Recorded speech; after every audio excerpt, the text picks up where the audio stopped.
Okay, looks like we're live. Let me just crack my elbows. No, didn't work. Knuckles. Okay, good enough. Let me just make sure that we are, in fact, live. I still see people waiting. Hold on. Waiting for Viva. No, that's not possible. Am I live? We're live. You guys see me, right? Give a little Y in the comment section in the chat. All right, people. So let's see here. Going to close this down. Going to go back, see if I see my... Okay, here we go. I see myself. Okay, good. How's everybody doing? I'm reading the chat. It's an emotional and it's an intense chat. I mean, the chats have been getting... As we evolve in this year, which has been an unpleasant year, to put it mildly, the chat has gotten... Well, first of all, the crowd has gotten bigger. The chat has gotten more intense. Yesterday, you're going to hear some noise upstairs. Nothing I can do about that now. We are all in lockdown in Quebec. And I think at some point during this stream, you're going to hear the world in which we live. Police sirens going up the streets, letting us know it's about time to get into curfew. And then I think my phone is going to get the emergency signal that we're in lockdown from 8 to 5 in the morning. It's been an unpleasant year, to put it mildly. And the events seem to only be getting more and more unpleasant globally. This is going to be a little nostalgia retrospect. When I started doing the vlogs, it was a weird thing. I just wanted to understand things. I wanted to understand what was going on in the States. I wanted to understand what was going on in the world, and people sort of wanted to understand as well. And I thought I was adding that value. And then, certain tangents occurred, or certain storylines or certain series occurred within that 2 years that we started following, the most recent of which and the most intense of which is now the US elections. Because, it started off, the impeachment was an interesting thing to follow. I mean, I realized I knew nothing of impeachment. I think now I understand it pretty well. Fairly proud to say that my predictions on the first impeachment were more accurate than others. Not naming any names. So the impeachment was interesting to follow. The Sandman lawsuit, Michael Flynn, Jussie Smollett, all of these things, they're very interesting to follow. This election lawsuit situation culminating in last week's events was also interesting to follow. And I understand, and when I say I understand, I genuinely appreciate people are impassioned, especially Americans. This is this is your country. This is the future of your country. Whichever side you're on, you view it that way. Oh, I forgot some series I've been following in Canada, Justin Trudeau and the Wee scandal and the other scandals that seem to go nowhere, and we are where we are.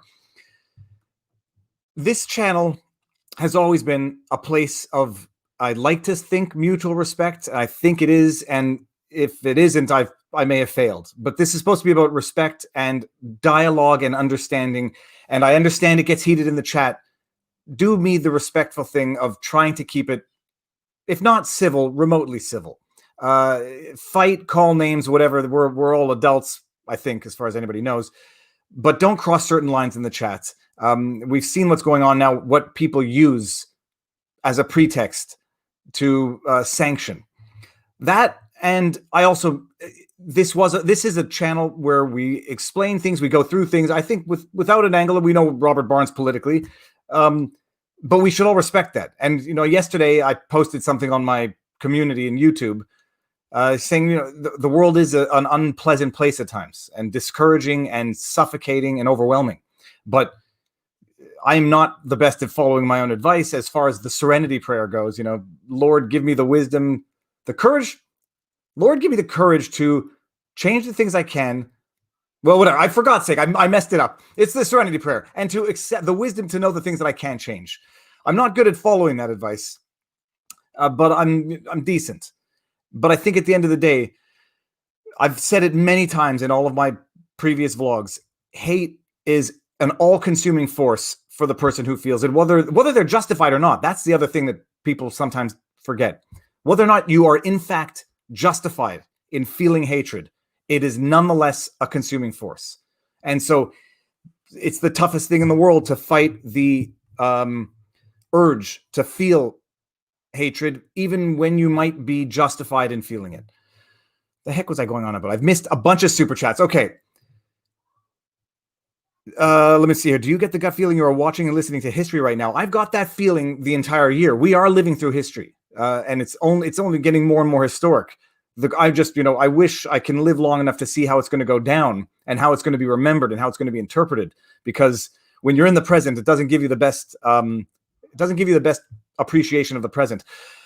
I missed a lot of super chats, so let me just give the other standard intro. Thank you all for the super chats. 30% goes to YouTube, and I know people hate supporting YouTube. There are alternatives that are being built right now. I'm on Rumble. Rumble doesn't have live stream. I'm on Locals with Robert. Robert doesn't have live stream. Not Robert. Locals doesn't have live stream yet. It might be coming in the new year. So we're working on these other alternatives because YouTube and the big tech are, they make things easy, but they also get to control things by doing it that way. Thank you for the super chat. If I miss them and you're going to get miffed, don't give the super chat. I don't like people feeling guilty. I don't like people feeling rooked. It's your comment gets highlighted. You support me and you support Robert and you support this channel, and I appreciate it. But I can't get to all the super chats, and I won't. And I'll miss him. So that's it. Number one. Number two, civil discourse. Yeah, we already got that. And do your best, please. I know the chat has gotten so lively. I can't actually follow it, which is an amazing thing for anything to happen. What do we do if the live feed fails? Bannon's feed was ended. So is Tim's Pools. No, look, I don't know. We'll pick it up somewhere else. I don't think we're going to have that problem because we talk law. And, without commenting on Bannon's, I know I've seen some things from Bannon's. I can understand. Tim Pool, he might just overwhelm the AI because he gets so many people listening to it that they cannot filter through the chat in any meaningful way. First time I've ever been able to watch live. Perk of being in the homeland again. Have some monies because you guys do an awesome job. Thank you very much. Will you represent us when the purges come to our door? That's another thing. We all do what we can to make the difference we think we can make. But yeah, you have to do what you're good at. You have to do what you can, and you have to do what is productive to the ends that you want to achieve. And so we'll see what happens in Canada. So look, with the big tech now, we are now seeing it. And even if some people like what they're seeing, they should appreciate the inherent risks of what they're seeing. Big tech controls way too much. They have way too much force. They have way too much power. They have more power than elected officials and the most powerful elected officials of the world. You think Trump deserves what he's getting? I can understand and respect that. If you think that it ends there, I would suggest anyone who believes that is being naive. Amazing that the breakdown of the polls, breakdown in the polls, despite all time, is almost exactly like Russiagate. Almost no crossover either way. Okay, I'm not sure I understand that, but let's see this here. Frank says, thanks so much for breaking things down in a way non-lawyers can understand. Thank you, Frank. Thank you, Frank. Okay, so what is on the menu for tonight? Let me see this. People that don't like you could make bad comments to take you down. No, well, and incidentally, we're going to have moderators of having mods now, so they're going to take down the most egregious. It's just violent. It's anybody who knows what they're putting up there might risk having the comment blocked and the blocked. My only limit is overt violence, and we're going to talk about this with Robert because we did a piece last week on Linwood's tweets, and that was before the other tweets. And we discussed what is a threat, but when it comes to the chat, that's my only limit, and please respect it. Okay, now. Yelling. Yes, you can yell. You can yell all you want. You can yell. It feels good to yell. It also feels good to cry. Okay, here's a super chat you can miss. Love your work. It's the world. In the words of Churchill, we have not reached the beginning of the end, but the end of the beginning. We have not reached the beginning of the end, but the end of the beginning. I like it. And Churchill had another one. When you get to the end of your rope, tie a knot and hang on. So, okay, on the menu tonight. All law, by the way. We're not talking theories. We're not talking conspiracy theories. We're not talking. I like to think it's not spin. There is interpretation that I know, goes through our political filters or our internal biases. But this is law, and I see Robert in there, and he's getting ready. But this is law. Now we're going to talk about some good stuff, interesting stuff. A lot of people throwing around the Insurrection Act, accusations of sedition, the fallout from the riots and storming of Capitol Hill. What charges these individuals who breached and were parading around posting their evidence to social media, what charges they can face. What's next to some extent. But I think the most interesting thing for me is the Sidney Powell Dominion lawsuit. Their suit, for anybody who doesn't know, Dominion has filed suit against Sidney Powell for $1.3 billion, setting aside the money, which is whatever. We've seen lawsuits now just reach exorbitant claims. The allegations in that lawsuit are damning if they can be proven. And allegations, I've said it time and time again, are only allegations. They are not fact. But if those allegations are remotely true, Houston, we have a problem. Dina says, Dima N, thank you for making sense of this crazy world, especially from the legal perspective. Happy New Year's, guys. Keep up the great work. Thank you very much, Dima. I saw another one. And then I want to give you one other I told you what's going to happen. We're going to see Quebec. You're going to witness what we're living through. It's what it is. Okay. With that said, there we go. I got the good crack that time.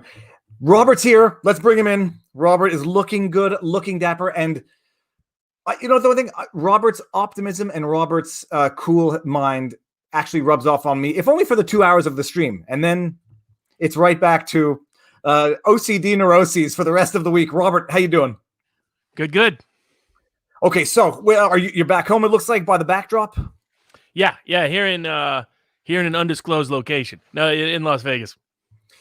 Okay, so now, look, we've got to do the follow-up, because when we did the live stream last week, which was the day of the events, and I mentioned it many times in that stream, a lot of the information was not out yet. We've gotten now a week's worth of more news coming out. Video stuff. We know of the police officers, the police officer who passed, the Ashley who got shot as well. 3 other people who died from medical emergencies related to the events. People are now, there's discussion about second articles of impeachment coming as early as tomorrow. We'll see what those look like. I guess what are going to be the next steps? Let's just say starting from a potential impeachment. I mean, do you know, are there going to be articles, and what is your take on where they might go? So the upholders of the Constitution in our Congress, as they told us on Wednesday, in their pompous, portentous actions, are now wanting to butcher it one more time by either originally trying to improperly and illicitly invoke the 25th Amendment. Many of these same lawyers who said, oh, no, you have to follow the constitutional protocols and Congress can't object to an election, are willing to immediately scrap and burn the Constitution the moment it serves their political interest just a few days later. So these people have exposed themselves as the frauds, fakes, and phonies that they are. To his credit, one person who has stayed consistent through all of this has been the man I will be debating on Tuesday, Professor Alan Dershowitz, where we will debate forced vaccinations and forced mask mandates. And does he really want to stick a mask on a 3-year-old autistic kid? So we'll see where the debate goes. But he himself said right away, first, the president did nothing illicit, nothing impeachable, and nothing criminal. Second, that what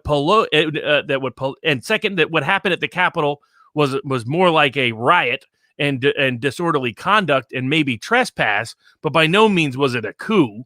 And by no means was it terroristic. And he said calling it terrorism does damage to the word terrorism and minimizes the real harm that true terrorists inflict. And then third, he pointed out that what Pelosi had been doing came close to invoking a military coup, asking military officers to not obey the elected president for the next 2 weeks. And that what she and Schumer were doing in misusing and abusing the 25th Amendment and the impeachment clause was far closer to a coup, because it was a coup of our constitutional liberties. Professor Turley, another person who's on the left, been a strong critic of the president in a wide range of capacities. I disagree with him on some of the on the election issues, but he too said that there would be no greater damage done to the Constitution than the ones that Pelosi and Schumer are talking about and thinking about, and that they were far more dangerous than anything the people who raided and stormed the Capitol could propose. And now we do stand at the verge. I believe this 2021 will be the greatest constitutional challenge and constitutional crisis of whether our constitutional republic survives that maybe it has ever had in its history, or at least since 1860. And so just so everybody appreciates this, like I think most can agree protest is not just acceptable, it's a fundamental right. Riots, not so much. I think most can agree that what occurred on Capitol Hill would have been far more productive had it remained to a massive protest where, singing the national anthem in unison with 500,000 people would have probably been much better than storming Capitol Hill, smashing windows, stealing the podium, and putting people at risk to the point where someone got killed by the police. So I think everybody can pretty much agree that protest is good, riot is bad. And what we saw on Capitol Hill, certainly I don't think anyone's going to deny that it escalated to a riot, what otherwise started as a protest. Trump, when he came out, I've been looking at it and watching it and trying to see what they were saying, because I hadn't the benefit of having not seen what Trump said before the media says how to interpret it. I got the impression that it was something of a different call. Not that it was, there was a scheduled protest, they got the permits, and he's speaking at the scheduled protest saying, make your voices heard, to then now try to construe that as inciting, I don't know if the word was insurrection or a coup, and inciting violence and inciting a riot to the point where you are going to now try to impeach him in the last 2 weeks of office. I mean, where does it stop, and what is the goal? I mean, is the goal to impeach him so that he can never run again in 2024, or is it just to like, for lack of a better analogy, is it just to let the loser know who really is in charge? Well, it's what we've been talking about is that we're sort of in the middle or towards the end of the second act, not probably in the third act, despite what the gibberish that QAnon was promulgating, which I'll get into how QAnon is deliberately responsible for a lot of this, and not the gibberish that Lynn Wood was propagating, who's dangerous and people should quit listening to him. He's a nut job. If you want to watch the rambling of an insane man, go ahead, but don't be listening to anything he's saying, because he helped get that woman killed. And I hold him partially responsible. He's a lot more accountable than anyone else that is being blamed currently, in my view. But we'll get to that. But for those who are also feeling down or discouraged or depressed, the all great hero stories require a tough second act. So that's the whole point. The odds look bad. I mean, at least I, as a young lawyer, I dreamed of being in the middle of, sitting in a tavern listening to Thomas Paine's arguments in the 1700s, to being around for the constitutional ratification debates, for being there when Andrew Jackson took over in 1828, or for Abraham Lincoln and slavery in 1860, or for the civil. I mean, I wanted to be riding those freedom buses in 1963 and 1964 and saying hello to some Klansmen. So maybe get knocked around a bit. Hopefully living, maybe not. We'll see. But there's, as Medgar Evers says, most men die 1,000 deaths every day. He was only going to die once, and only once he did. And his legacy and his life lived on. My namesake, the great Reverend Robert Barnes, did not meet a happy ending in the Tower of London after he told the king he was not above God's law. But 6 centuries later, his namesake and descendant takes pride in the actions that he took, standing up for what he believed was right against all power that could be. So everybody that's ever wanted to be a hero, you need a villain. The odds need to be tough. The night needs to look dark for the light to have real meaning. What is faith without doubt, after all? So I see this as a great opportunity where the real resistance begins now, not the fake corporate-sponsored Nike-backed one of the last 4 years. So and it's going to be interesting. So to understand what's happening and what's going to happen, well, we're in the peak moment of the Empire Strikes Back. And they're going to strike back by every method, mechanism, and means they know to man. They will use the events of January 6th as a pretext to impose radical new Patriot Act laws. Who was the author of the first Patriot Act? Well, it was a certain senator from Delaware who tried to push it through in 1995 after Oklahoma City, who's now, come January 21st, going to be sitting in the White House. And they already have the 20,000-page bill ready to rock and roll to take away more rights and more liberties, and many of my friends on the left are cheering it, because that's how weak they are. People like Crystal Ball doesn't have a crystal ball as she celebrates some of this nonsense and calls for these precarious, perilous precedents to be set. And so one of them is attempting to impeach a president. So let's go one by one. First, the 25th Amendment. Even that they backed off on. The 25th Amendment is solely intended for someone who is physically incapacitated from being president. that is clearly has no application to Trump. It is an extreme abuse of the Constitution to even suggest it. If you want to talk about seditious behavior, calling for the 25th Amendment is seditious behavior. And if I may, we'll stop there. I know we mentioned it before. 25th Amendment came after JFK when it was unclear whether he was even, well, when it became clear, but in the event that the president is unable to fulfill the duties for, I think, no longer being alive is one of the reasons, and also some mental incapacity. So, I mean, so and just a bigger, go ahead. Further backstory. It's because they knew that Woodrow Wilson was mostly incapacitated the last 6 months of his term, and they hid that fact, and his wife really ran the country. So when it repopulated, they're like, geez, we probably should have a solution for this. And we should have a clear chain of command, because that was also during the peak of the Cold War. So, but it was totally incapacitated. It was not meant as a substitute for impeachment. It was not meant as anything else other than that. It's also not going to happen. So while there are many dubious people around Trump, Ben Carson isn't one of them, and they would require Ben Carson's consent as part of the cabinet to even have that considered. It's not going to happen, but it's sad that it was even thought about and considered. It shows how weak our Constitution is, that people in power are willing to ignore it readily while preaching in its defense on January 6th in a pretentious manner, and I would say false manner, or at least incorrect, that they would even think about it. The next step is, but the way the 25th Amendment happens is you have the vice president and a majority of the cabinet say that the president is in fact incapacitated, but then he can challenge that to Congress, and it takes an extended process for that to be resolved. So it was also kind of a nonsensical provision. Now, what Nancy Pelosi called for was effectively a military coup. She called the leaders of the military and asked them to not obey the elected president of the United States as to military matters. That's actual seditious behavior. That's actual coup. If now, I don't agree with how sedition is defined criminally, but if it's defined the way Nancy Pelosi and others want to apply it to their critics, by golly, that is exactly it.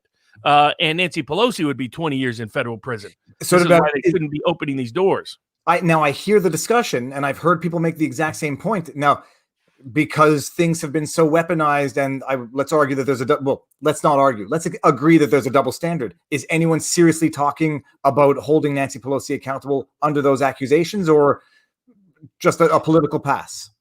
A little bit, because both Turley and Dershowitz have said this is deeply problematic coup-like behavior. So when you have liberal law professors who actually do care about the rule of law saying that what you're doing is very dangerous, you should wake up and pay attention. The problem is, the reason why it's Empire Strikes Back mode is when I was in D.C., what was clear is that was a scared town. No longer a power-intoxicated town, but a scared town. And they used the pretext of what happened on January 6th to lash out. Because as Michael Malice and others have pointed out, what happened at the Capitol was not so much an effective coup as it was a mockery of the elite, that they sat in our chair. A guy with a Buffalo outfit and a Vikings cap used the great speaker's gavel.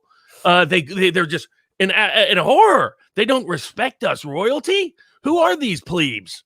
That's the real rage. Because, because I was going through and I was like, given the long history of occupying buildings, usually by left-leaning protesters, 2018, they occupied the Senate's chambers on behalf of Kavanaugh.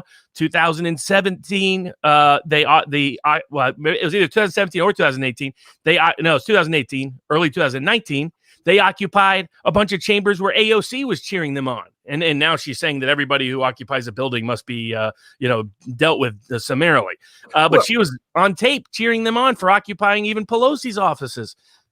I'm all for. I don't have a double standard. I was all for. I'm not all for. I said that back then these are illegal activities. It's protest, and part of the thing about protesting is you suffer the consequences. You get the charge. You plead to something, and you've protested, but you've been found guilty of some form of illegal activity in the protest. That's fine. It should be applied equally throughout. I think the people who did it way back when, taking over the police station, taking over the courthouses, and entering Capitol Hill, there should be charges. But what I'm seeing is it's not just a double standard. There's no standard at all, and all that happens. And this time comes around, and you have Lindsey Graham the day after saying, "We'll spare no expense." We're having trouble getting $2,000 out to every American to subsidize for COVID shutdowns, but we'll have no expense will be spared in finding each and every one of these individuals and holding them to justice.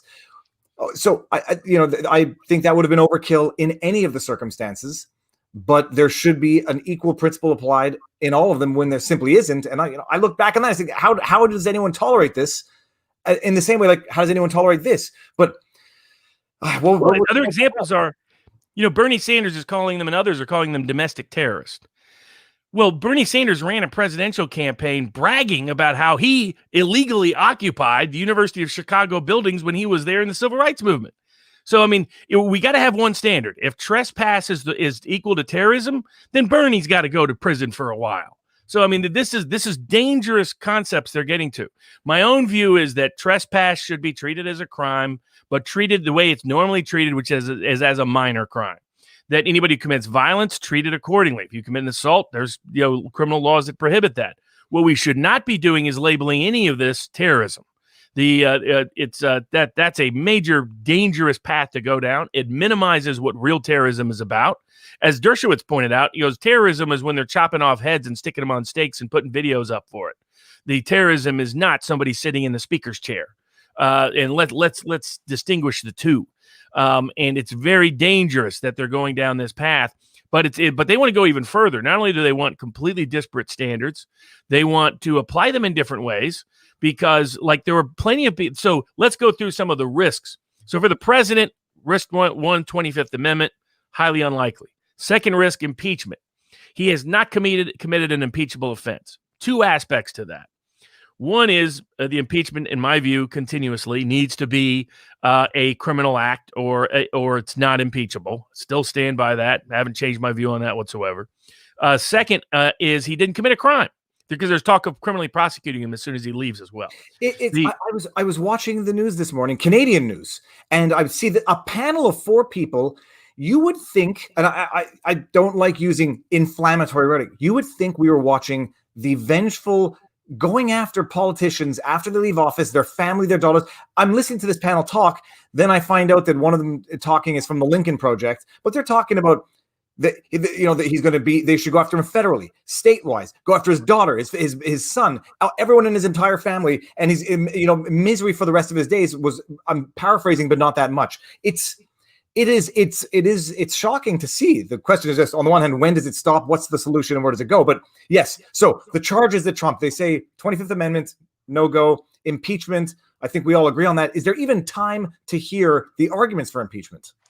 Not if they do it through the regular process, but they're talking about short-circuiting all of it. And the other question is, can you impeach someone when they're no longer in office? As Dershowitz argued this morning, the better constitutional argument is no. Impeachment does not apply to private citizens, period. Impeachment only applies to office holders. So the idea that you can apply it to a private citizen because they once held office is contrary to the plain language of the Constitution. It's never been applied to the president after they've left office. It's a terrifying precedent to set. Do we want every time a new party takes over to go back and impeach the old guy all over again? I mean, this is not a good precedent. Impeachment is meant as a limited remedy to remove someone who is abusing their office in a criminal manner that poses an imminent risk to the republic unless they are removed from office. It is their purpose is clear. Punish, punish, punish, punish. They're in a fear mindset. They want to lash out. They want to crush their opposition. All of that is in play. And the third is, with Trump, they want impeachment so that they can disqualify him. They want to use some old judge cases and other cases that, in my view, are not applicable, where they argued that simply a majority conviction without 2/3 conviction allowed for disqualification of future office. It shows you how obsessed they are with Trump. They want to. There's multiple things going on. Mainly, they want to terrorize the entire public into never voicing Trump support again. They want them to feel shame for being associated with him. They want them to suffer consequences, economic, cultural, political, social, for ever being associated with him. And then they want to make sure that nobody else gets the idea to ever be like Trump in the future. That's why they're taking the additional step of saying maybe they will stack the Senate. Now, the senator from West Virginia is changing his view on that. Maybe they will pack the court. Maybe they will remove senators whose opinions they don't like like Hawley and Cruz. Sherrod Brown, Senator Brown called for that. I'm never going to forgive that and make sure that guy loses next time up. He's done. His political career is finished. He should look at the state he's in. It's Ohio. But this is outrageous. This is the most outrageous attack on the Constitution and our democracy. Isn't what happened on January 6th. It's what our politicians and press are calling for in response to it. I'm just pulling up a comment. Beverly Bryce says, "What about the 70 million who voted for Trump?" This is in the wake of. It would like them all to feel ashamed, embarrassed, afraid. Go live in your basement, publicly confess, get beat up on the way out, and maybe a few of you won't go to prison or have your lives destroyed. That's what their objective is. And I say it not as a partisan viewer, as an external viewer, talking about unity and then talking about trying to oust the president in the last week and a half. And I talked about it in the vlog I put out yesterday. Calling relatively moderate senators Nazis. You called Joe Biden compared Josh Hawley to Goebbels. And in the same moment, he's talking about unity. This crook, he even had the gall to say, here in America, no one is above the law. You are the biggest symbol that the elite is above the law. The Democratic Party is the biggest example that there are people here above the law. I mean, the gaslighting, the nerve. But this is a class that's not used to their carriages being pushed aside. They're terrified of it happening in the future. They're horrified that Trump ever succeeded, and they're mortified that Trumpism could ever come back. And so they're going to weaponize every tool and access to their system to be able to try to crush dissent in every form and forum that they can. And for 77LLG says, watch 1984 the other day. The media and political rants against Trump seemed terrifyingly like the opening scene, 2 minutes of hate. I referenced that in one of my vlogs, like the 2 minutes of hate in that movie where they play the video and everyone just frosts at the mouth in anger. And the reality is this, and I'm just thinking out loud watching this, they know that there are 75 million people who are angry, for right or for wrong. Maybe they're wrong in feeling that way, that the election, that they're not happy with the way the election went. There are 75 million people nonetheless who you have to live with, who you rely on, in fact, for civil society. And instead of extending the remotest bit of an olive branch, it's impeach again, as if the biggest FU, knowing that it's going to antagonize the base. And I have a cynical side that, and I talked about it yesterday, is that they know that response that it's going to trigger, and they hope to trigger that response so they can further go along certain lines, such as the piece of legislation, the draft of legislation you sent me before here, in terms of domestic terrorism and a wonderful new law, because the first one worked out so well with their secret courts. Yeah. The charges that the people can face. First of all, we've seen some videos now, and if anybody has not seen Nate Brody's video from today, go watch it, because it's not anything. It's not anything you're going to see in the news, and it's verified, researched, and documented. Go watch Nate Brody's video and subscribe to his channel. Subscribe to Eric Hunley as well, but side issues. If the Capitol Police let them in, as we've seen under certain angles, not under all, but where they were let in, Capitol Police opened the doors. Can they face charges for that specific act? Well, it's amazing. It's what I talked about a couple of weeks ago, that I was worried that the QAnon idea in the world was trying to instigate and incite an event that could be used to then attack people under conspiracy theories to bring them all in and also attack the president. I honestly didn't see this precise sequence of events occurring. I should have been monitoring the 8-gun boards where the QAnon world exists, which somehow the FBI wasn't aware of, which we'll get to.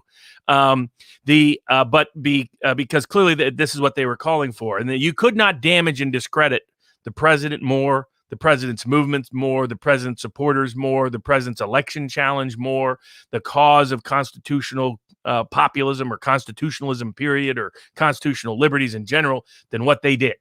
But it's interesting who did it. So the president can't be accused of anything. He didn't incite anything. The criminal law, there is a notorious, ugly history of sedition laws. It goes back to seditious libel, which the king invented because he wanted to stop people from criticizing him.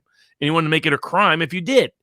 And ultimately, because of that, here in the United States, they tried people for sedition back during the colonial era. And towards the end, the beginning of the sign that the system was crumbling was juries just refused to convict.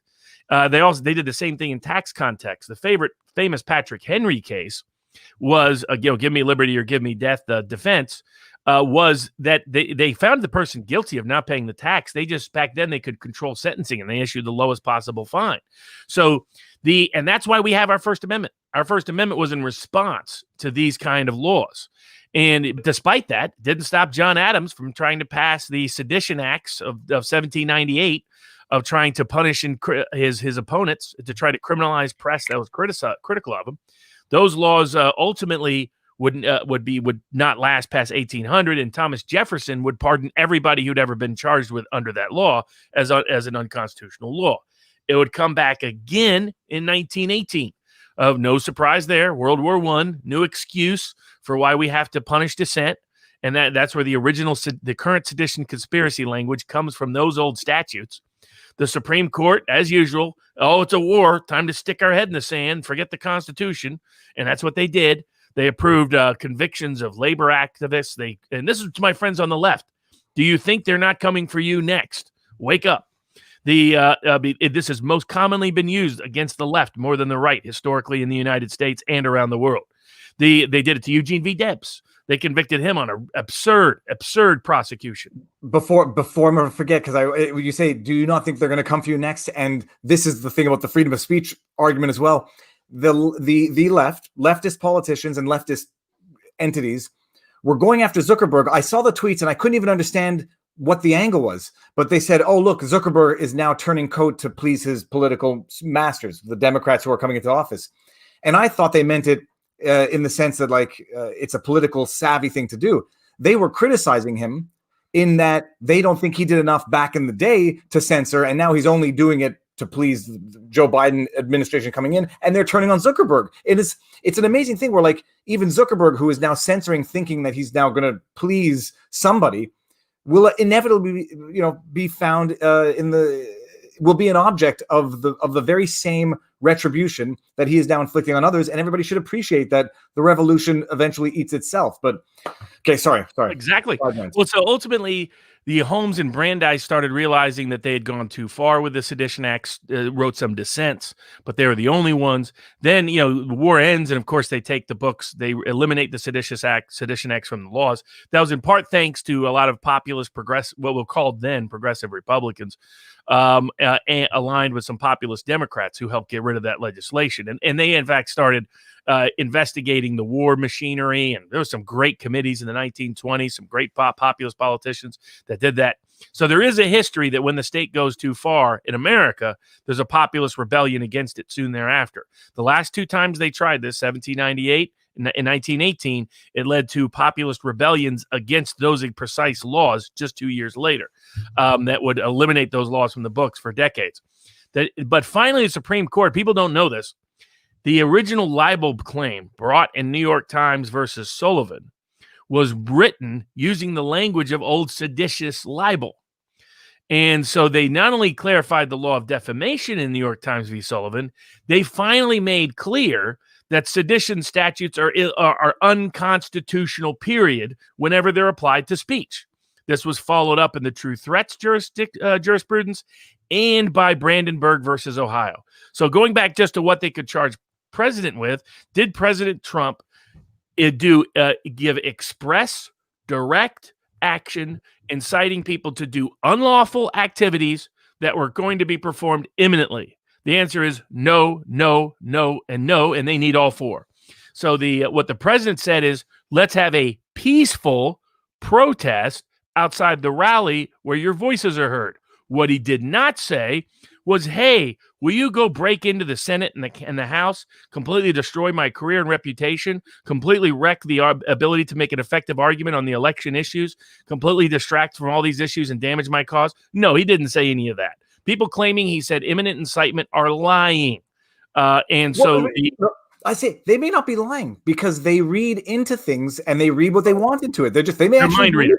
But put it this way: if they're not lying, they're opening the door to their own people getting prosecuted. Bernie Sanders went around. I mean, I got his book back here that talks about revolution, take radical action. He said Trump was elected by Russia collusion, and then somebody who believed him went out and shot congressmen. By Bernie Sanders standards, he's now inciting domestic terrorism, and he now should be expelled from the Senate. Do any of these incompetent rubes that purport to rule us understand this? It's apparent that they do not. So the president did nothing illegal. The president did nothing impeachable. That won't stop him from trying.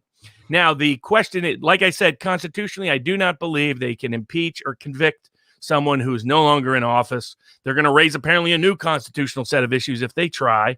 I don't believe the Senate is that politically suicidal, but I can't put it past them because you have people like the turtle up there. So they cannot have a full hearing. McConnell's already told everybody we can't even conduct a hearing or a trial before Biden is in. So he's already said it's a waste of time, but it won't stop the Democrats from proving how insane they are and unlocking every Pandora's box that exists. So we'll see. But but for everyone else who went there, there's two different components, and it's really going to depend on the scale and scope.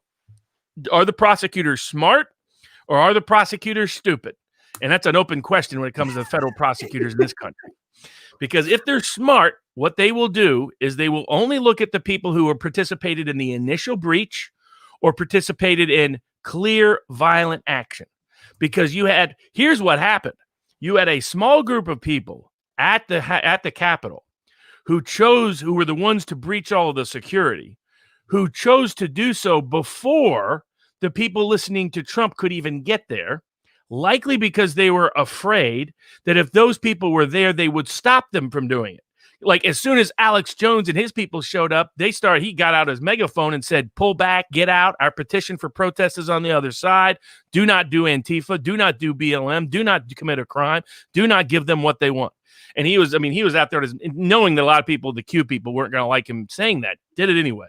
So, and he was helping organize, and it's one of the reasons why it didn't get bigger is because people like Jones were there to stop it from getting bigger. But if Jones had been there from the get-go, it likely never happens.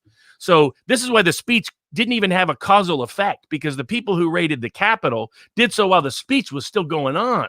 They weren't at the speech. They didn't even hear the speech. And they appear to be a combination of multiple groups. There clearly are some infiltrators, instigators. Some people have been identified as being associated with causes other than Trump. But the big group that was affiliated with, well, you can call them affiliate. They think of themselves as Trump supporters. Put it this way, was QAnon world. So the reason why, even though we've been both taking a lot of crap for saying QAnon is dangerous, don't pay attention to them, ignore them, it's a dangerous movement, everything associated with it is wrong, it's bad intel, is because I could see this coming now in some form for 6 months. And now I'll stop you there, because I never knew anything about this. I've learned as we've been doing the streams, and I remember the first time you started talking about it, and your message from the very beginning, which is why I get particularly irked when people. It's trolly comments and they say, we've contributed to this by breaking down the lawsuits and lending credibility to the idea that, the Texas suit had legitimacy. But when people say things that try to attribute any of this to what we do, I think you haven't watched that this has been Robert's message from the very beginning, before I even understood it, that this alternative theory was not just, I said it's a distraction. I said that people are entitled to believe what they want. And your theory from the beginning was it's going to be a distraction. It's going to pacify people who would otherwise be active, and it's going to activate people to do things which are going to be counterproductive, which is what we effectively saw at the end of the overtaking Capitol Hill. Actions which, whether or not anyone thinks you can justify them, when they act against your interests in the most direct, immediate ways, they're counterproductive to the point of destructiveness. And you'd been mentioning it from the very beginning. Don't go down that road to you're preaching it. It's not what is going to help, and it's only going to detract. And now we see it. I think you said a while back, the mainstream media is going to run with these lawsuits, the Dominion lawsuits from Sidney Powell, and it's going to discredit from the constitutional lawsuits. And that's all that we hear now. And we're going to get into the defamation suit later, but it's what you've been saying from the beginning. So when anybody comes to this channel and is not aware of that history, it's an irritating thing, but it's what you've been saying for months. And our show saved people's lives because there were people there who were actually fans. It's interesting. The way they all introduced themselves to me is, hey, you're on that Viva show. So they try to remember my name. They're thinking, I'm trying to remember, but I know you're on the Viva show. But there's several people I ran into there. They were that way. I never heard this, by the way. Everybody watching, this is the first time Robert's actually told me this, and now I'm sort of oddly So it's great. But shocked. there are several people there that knew not to go in from their own experience, but also because they had been listening to us say, be careful of anything like this. And so they were aware, and they're like, hold on a second. I'm not going to go into the Capitol. Something is up here. Something is AWOL. Something is amiss. I'm not going to trust what's taking place. And it was because we were warning about these kind of disinformation campaigns trying to lead to self-destructive actions. And then there were people there. So the group that breached the Capitol Police security that created the chaotic scene was not the group that was watching the speech. And they were a mix. There was some Antifa and BLM types there, or left associated groups, but a lot of them were QAnon people. The woman who died was following Linwood and QAnon. That's a death that's on both of them, in my view. Linwood is continuing to tweet. Well, he's no longer tweeting. He's gone from Twitter, but he's on Parler, continuing to put out gibberish, dangerous gibberish and nonsense that's encouraging and Q following, which is inciting actual criminal activity. And that's meant to destroy the Trump movement by its self-discrediting actions. So, but there are people there that we didn't go in. Actually, there were several of them that came up when I was at the airport. Again, I think they may have. I think they did say Viva show too. So it was interesting. It's like, okay, yeah, I'm just Viva's sidekick. I'm Ed McMahon. He's Johnny Carson. Just remember me that way. But they were thankful and glad that they didn't go in. Someone who had been a prior client of mine was glad that he didn't go in. I knew people on the ground there that knew, because I told them be very careful. I didn't go to either event. I was hanging out at the chief of staff of a major official in Washington's offices, watching all of this unfold, with a bunch of us watching it on TV. And Trump had no clue there was any risk of this, which I'll get into some potential defenses might be. But so for group one, if they're smart, if the prosecution limits the prosecution to just trespass, violent action on federal property, disorderly conduct, those kind of charges focused on the groups that they can clearly see breach security, physically attack security, physically broke property, physically took property, then they won't have a major problem in those prosecutions. All of them have faced a problem generally in that they're all going to be prosecuted in the District of Columbia, and that means they have D.C. judges and D.C. juries. This is a problem with our system. The fact that D.C. gets to control all of these cases like this, we've never had a situation where so many political cases are brought in a jury pool and a judicial pool so extraordinarily hostile to one political side. I mean, it's like trying civil rights people in 1955 Birmingham with all white Southern juries. Arguably, maybe worse, because at least a few of those people were pro-civil rights. They backed Big Jim Folsom, one of my icons from Alabama. Great governor, great state of Alabama back then. So they have problems, but if they're smart, they'll limit the scale of their scope to those people. And a lot of those are QAnon people. By the way, the reason, ask yourself, how does this Air Force veteran is part of breaking into glass, trying to get in the Senate chambers or the House chambers, whichever it was? Why does she? What outcome does she think is going to happen from? No, especially, and it's one of these things where, I say, I never do these things because don't do these things. Things escalate quickly. And I first movie reference, Fight Club. It's like after Robert Paulson thing, they say you're running around, destroying monuments and blowing things up in the night. What do you think is going to happen? And I saw the video, and it's awful. You have armed security behind a barricaded door with politicians, arms drawn, and Ashley, jumping through an open window with a backpack, Lord knows what's in it. And it's just, you have to question what was the long-term plan with that, and how far do they think it's going to go before something tragic happens? But that's where QAnon came in. QAnon targeted religious people and military people to convince them that they were really acting at the behest and the behalf of insiders. So when they're all there, because my first thought was, why did they? And I realized, of course, it's QAnon, and then started figuring out it was. They'd been saying this on the 8-gun boards now for weeks, which will raise questions about the FBI, which we'll get to, and raise questions about what intelligence briefers were failing to tell the president about, which we'll also get to. Maybe reasons they may want to be careful about where they go in terms of the president or other people.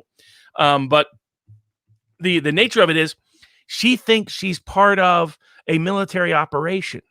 that this is part of a secret operation that the White Hats want her to do, take over the House and the Senate, because this way they can seize the bad actors and the White Hats can finally win, and the criminals and the cartel operators and the Chi-Com spies will be caught up in that she's just being a citizen soldier, a digital soldier. And QAnon had conditioned people to start thinking this way, slowly and steadily. Brilliant psyop, a psyop that needs to be studied. And I, for one, am still not convinced that it has no U.S. governmental ties. And the reason for that, aside from the sophistication of the QAnon as a psyop, I mean, it suckered millions of people. It suckered people with no history of criminal activity to do something completely self-destructive, to the degree for one person it led to their death. I mean, now that was not, in my view, a justifiable shooting. That person should have been out in front, should have said, hey, we're going to shoot, hey, we're going to shoot, hey, we're going to shoot. You don't hear any of that in the video. Because she seems to me like someone that could have led to a cognitive break where she steps back. For him to just be on the side and go, boom, boom, you walk through the door. I heard the crowd saying that they have drawn their weapons. This is one of the ones where I'll wait for Nate Brody's breakdown, if ever. But This is just one of those situations. A woman running through a broken window, a person, doesn't matter who, with a backpack, politicians in there. You never know. I mean, I can understand the defense for him. Now, they have opened up already a federal criminal investigation into his conduct as being an unjustified shooting. So at least their initial reaction is that it was not a clean shoot. They didn't follow procedures. Generally, Capitol Police uses rubber bullets to avoid some of this. So that's so there's a lot of questions about what went on. It appears that there was massive disinformation within the Capitol Police structure, and that operates at multiple levels. So the first stage is the people who trespass, the people who committed assault, the people who damaged property, the people who were violent and disorderly conduct. Those people, they have pretty basic, easy to prove charges against. There's a whole bunch of people, even people that were in the Capitol, who did not know what was happening. So what happened was a bunch of people who did come down from the march, by the time they get there, they're the ones being waved in by Capitol Police outside and inside, because it appears Capitol Police were confused about what they were supposed to be doing. And these people, they walk in, they're like, okay, and everybody seems to be having fun and singing songs, and they're letting us walk around. And these are the people that, when people keep telling me it was all one mass riot, I was like, why do you see people walking between the lines? I mean, they have those ropes. They don't even broach the ropes. They walk right neatly within the ropes, looking at the different Capitol sculptures and paintwork. So most of the people that were inside did not know what was happening, did not realize it, because you had police in isolated locations. The large part of the Capitol, people don't know this. The Capitol is a massive complex, huge building. And so they're walking around, they're not processing that this was criminal.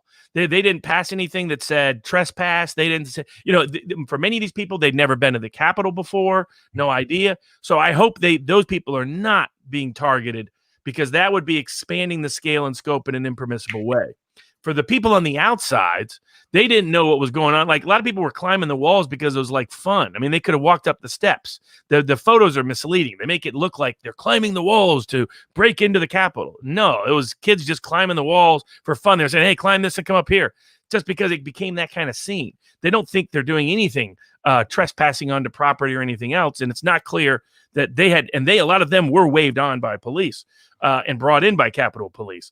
So, and the people in the outskirts weren't part of anything. In fact, the few scenes you see with them is you also often see them screaming at people to stop trying to break in, stop trying to do damage, etc. They didn't even know what was happening. Also, a lot of people's cell services, for whatever reason, weren't working. So there were people that went to the event and came down. One of them was former leftist, interviewed on Dave Rubin's show, The Rubin Report. She was like, I had no idea what was happening until I got back to my hotel room. I had no idea that anything had happened inside. So hopefully they will differentiate. Unfortunately, employers and the press are not. There are employers firing people in mass simply if they have identified as being in D.C. that day. There are people that are being discriminated against in social media simply if they've been seen at the scene that day. And if the prosecutors get out of hand, they may try to go after those people as well, and that would be problematic. So far, they have not. And I hope they don't. Now there's claims of bringing seditious conspiracy. Seditious conspiracy is a criminal statute, but it's a deeply problematic statute. They brought it back from its zombie death to go after people related to 9/11 or connected to 9/11 type events. after 9/11, and that's a deep, deep problem. And now the federal courts turned a blind eye and let it happen, but it's supposed to be limited by the First Amendment, as the Supreme Court made clear in the 1960s, and Sullivan and Brandenburg. And in Brandenburg, remember, a Klansman went out and said, we want to commit a bunch of violence against people right down the street. The Supreme Court said that's not criminal. In a later decision in the true threats jurisprudence, they said somebody who pointed through a scope of a gun and said something bad about LBJ could not be criminally prosecuted. So it's got to be limited by First Amendment protections. That's why the president's completely in the clear, but he said peaceful explicitly. And his people weren't the ones who did the breach. The breach was done by people that were already at the Capitol who wanted to avoid the people from the speech showing up before they could do the breach, because it was the QAnon people getting the secret intel and part of the secret military operation. Now, that leads to another line of defenses. This case does have the potential to be the second Chicago 7. So if people want to watch a Netflix series, there's a great Netflix series on the Chicago 7. There's other movies and documentaries. William Kunstler partially came to fame in the Chicago 7 case. And what was Chicago 7 about? An accusation that 7 people had helped incite riots at the Democratic National Convention in 1968. And to be frank, they had done a little bit more activity. Well, they'd done a lot more activity than the president had done. But they ultimately made a mockery of the entire criminal trial process and the corruption of the Chicago system, so much so that on appeal, all their convictions were set aside. And watch that, because it also shows you how to do a political trial and how to handle it. If these prosecutors are dumb and they start going too far afield and they start alleging things like sedition and the rest, then there's going to be constitutional challenges, and then probably some smart, sophisticated lawyers are going to end up being part of the case, and they're going to make it like the Chicago 7 trial. So and here's another line of defense they could employ. Let's say hypothetically I'm right. There's 2 possibilities I'm right about QAnon-related information. If QAnon actually is tied to any U.S. governmental actor, then there's an entrapment defense present here, because the QAnon pretended to be one, convinced a lot of people he was one, and got people to take action believing it was their constitutional legal duty to do so. And got people who would not have otherwise, and historically had not otherwise, conducted such conduct. That fits a potential entrapment defense. And there's a lot of variations of this from informant instigator activities, both in the terrorism post 9/11 context. You have it somewhat in the Whitmer kidnapping context. You have it in a wide range of contexts. Well, DC. But there's a big if. Even if there's instigation from an outside entity, whatever that is, you're going to have to show that is some sort of government-related outside entity in order to raise entrapment. If it's a non-governmental entity, the entrapment defense doesn't work. Oh, absolutely. And that's where discovery, these criminal cases, wide discovery for that theory of evidence. So somebody smart, if they go too far afield and try to demand extractionistic kind of sentences, a pound of flesh kind of sentences, like the Merchant of Venice from Shakespeare's days, our first literary reference tonight, then they'll get some smart lawyers involved, and those smart lawyers will start to pursue massive discovery about 2 things: everything that connects QAnon to the government, and secondly, and that doesn't necessarily mean Q, could be just part of the QAnon world that was instigating this, inspiring this, motivating this, trying to get people to do so. But secondly, and this is where I'm curious about QAnon's relevance and pertinence to governmental activity, or whether other governmental actors at least were complicit at some level from a civil liability perspective. Apparently, the FBI and the New York Police Department had warned Capitol Police that they needed to have regular security measurements, which is high security measurements, for the rally. But apparently somebody at the FBI in D.C. told Capitol Police to effectively stand down, and that not treating this event like a traditional security event, a high security event like an inauguration. The Capitol Police have over 2,400 police officers for one building. They can easily protect that building from the small number of people who engaged in the incursion here. The only reason the incursion had any chance of success, aside from doing it while the Trump rally was still ongoing up above, was that there was minimal Capitol Police presence. And that raises and it turns out the Capitol Police, well, they're getting blamed for it. It turns out they apparently were relying on information from the FBI. Now that takes us to the second component in the QAnon connection. The FBI for the last 2 years has said QAnon is on their domestic terror watch list. So this leaked out years ago. So I have no doubt that FBI agents have been monitoring the message boards, monitoring everything else. And on those message boards, NBC News put out the story. BuzzFeed put out a similar story saying everybody knew, if you'd been following 8gun and QAnon, that they planned on raiding the Capitol. So how in the world was this information not relayed either to the president in his intelligence briefings, where he would have taken corrective action had he known this? This was the last thing he wanted to have happen. Nor was it apprised of the Capitol Police. So if I was a criminal defense lawyer, I would be pursuing that information. I would want to know everything the FBI knew, everything the FBI didn't disclose. Did they not disclose because they didn't want to rat out informants that were part of certain groups or part of certain people that were attending? That might be why. I mean, I'm curious. Either way, they managed to facilitate, but for the FBI's incorrect information given to the Capitol Police, this doesn't happen. So and then that raises civil liability questions for people that got hurt. There were 4 people who died there. There's inconsistent information about the Capitol Police officer. The first thing I heard was that it was unrelated.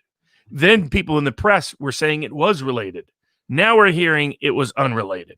So it does not appear that a Capitol Police officer died because of something that happened at the Capitol or an injury suffered at the Capitol. Injuries occurred, but there's no proof yet, no evidence produced yet that it caused the death of a Capitol Police officer. And I was looking up some information there, and it's amazing actually. It's just the information is so conflicted. You literally don't know what to believe anymore because you get diametrically opposing stories from sources which are either equally credible or equally lacking credibility.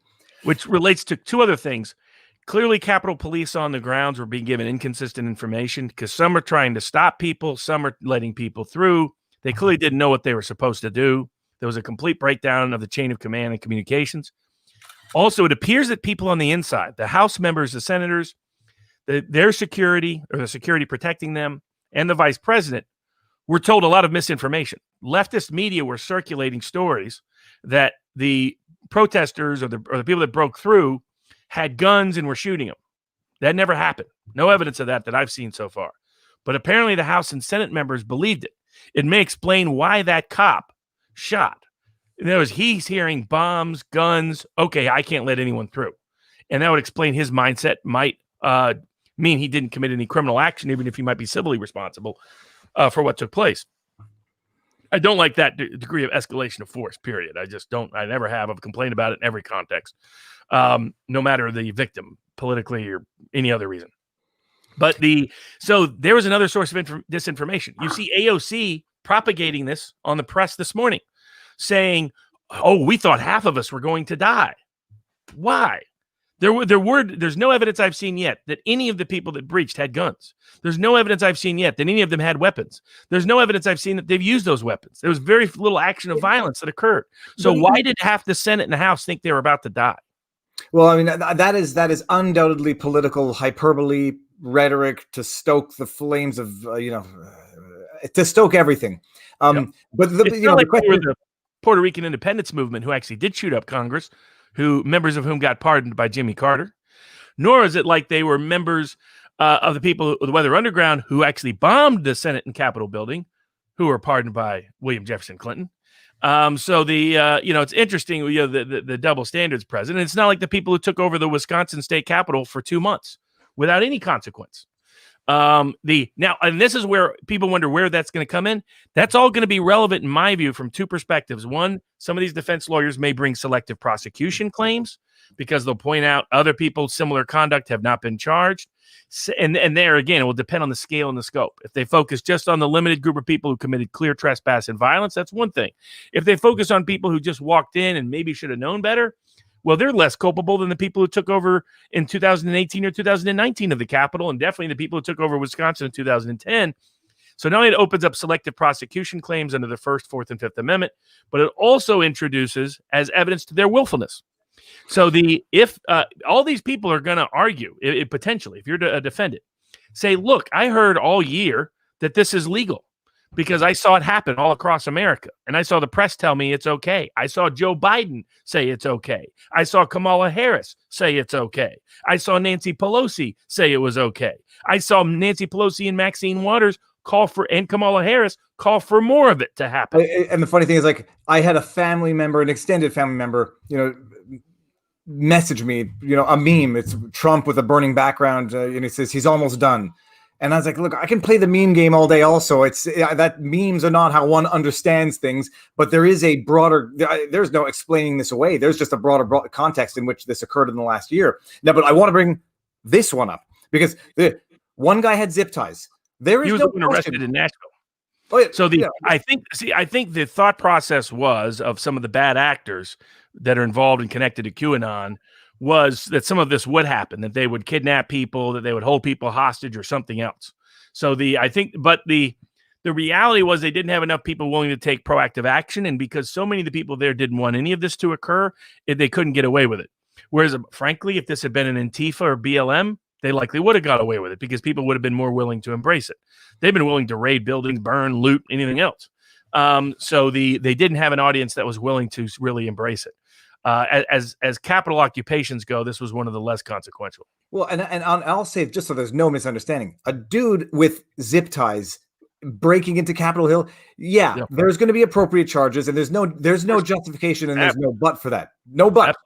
Now, accusing the guy with the wolf hat, Baked Alaska, of terrorism, maybe more arguable. But now let's see. Cleopatra's in the house. She says, so we're now going to pay up to $50,000 for new students' education, but those of us who paid our own way through law school, medical school, we can just go cry in the corner. Really, we're not discussing this now, but nice to see you, Cleopatra. It's because these institutions of indoctrination have worked much better than the prior educational institutions did for that particularized purpose. So the people that paid $50,000 paid for an education, whereas now these people paid for an indoctrination to where they believe things that it's just like 1984. It's like they're looking at the TV screen. I mean, they're completely conflicting and contradicting something they said 3 months ago. I'm opposed to violence in any form, any shape, or any means, just instinctively by nature. And that's across the board. Now, that doesn't mean I'll pretend something is terrorism that isn't, because that's that's more dangerous to our constitutional liberties, and I care more about that than political labels that people want to stick on things. But the whole nature of how it transpired is because of what transpired over the last 6 months to a year, and the reason why it all may come into play. If they're smart, they'll prosecute the most culpable who have the least capabilities of defending themselves. In other words, frankly, the least means. If they're stupid, they'll come after the least culpable who have the most means. And then they'll have a Chicago 7 trial on their hands. And that will be a different dynamic. And there's definitely a lot of interesting discovery that could take place, a lot of interesting defenses that could take place.